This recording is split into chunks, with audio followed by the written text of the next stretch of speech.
name is Luz Duarte, and I will be taking the stance that I do not believe that building a border wall is positive for national security. Although I think it's a good deterrence, it's just not going to fix the issue. We have bigger issues to fix. And a lot of the problems that Trump outlined are true problems that we have in the United States, but a border wall isn't going to fix it.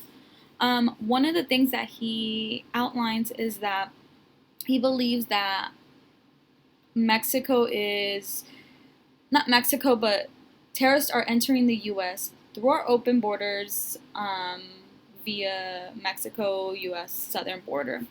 And that's not necessarily true. According to an article that I had read, it was stating that there is no credible source that is true. And if you take a look at our terrorist attacks that we've had in the U.S., these terrorists have not entered through the U.S. southern border through the open ports. And that's what I'm trying to get at is building a border wall is not going to stop the issues because people are going to find things around it and other ways to try and get into the country legally. Another big issue that I want to address is the drug smuggling issue that we have into the U.S. Which is something that we do have. It is an epidemic right now, and we have a lot of people that are dying because of it.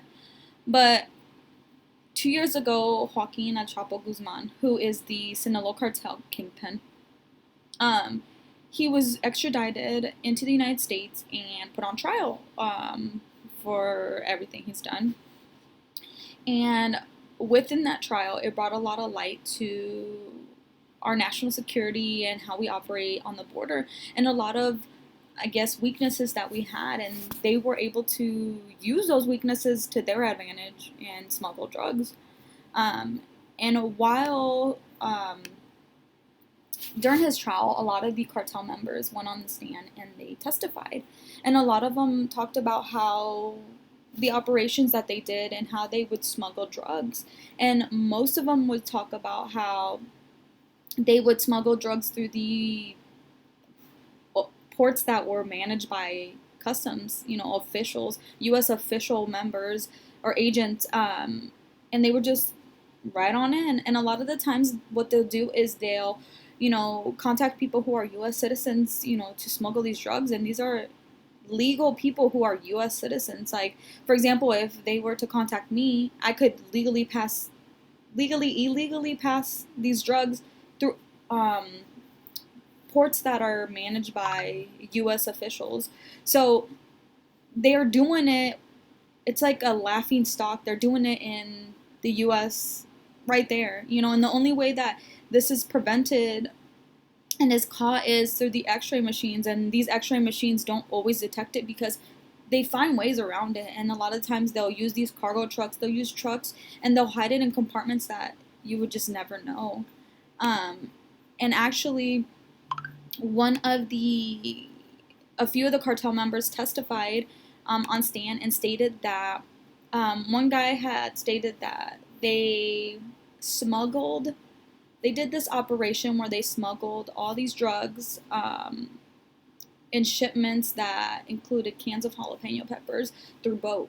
So that was another way that they smuggle. And then another way is through train. Another cartel member had detailed how trains took cocaine stuffed inside compartments of tankers filled with cooking oil from Mexico to New Jersey.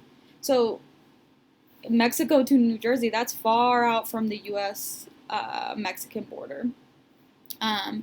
So that's not the issue that we have. And then according to U.S. and Customs Border Protection statistics, it showed that 4,813 pounds of heroin were confiscated at official crossings through an 11-month period in 2018. So this was just recent. So a lot of the hard drugs that have been passed through legal ports that are managed by our, agents.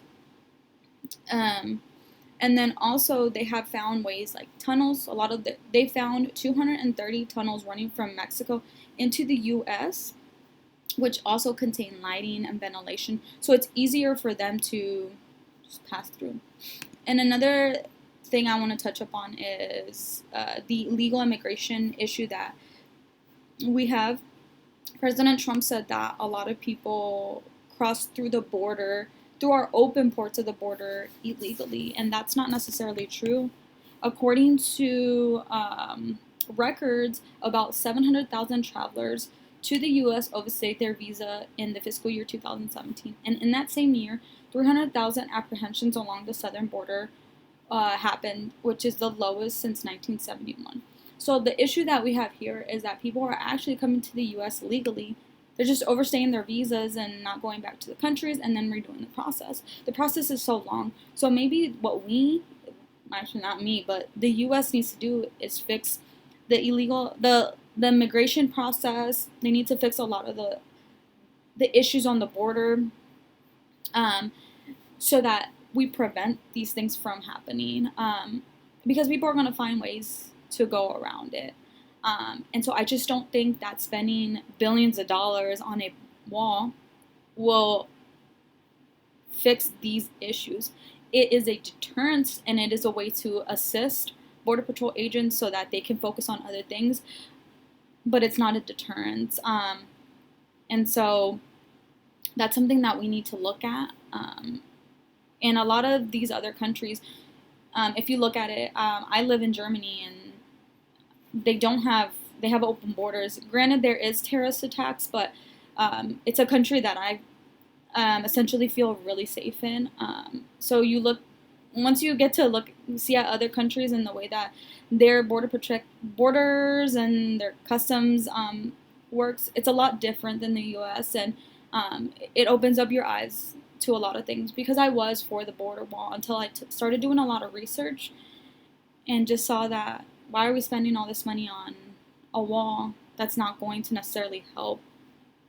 It's like like you can build a fence around a house, but you're still gonna have birds come in. You're still gonna have cats coming over the fence. You're still gonna have people digging underneath the fence. So it's just a deterrence to stop things.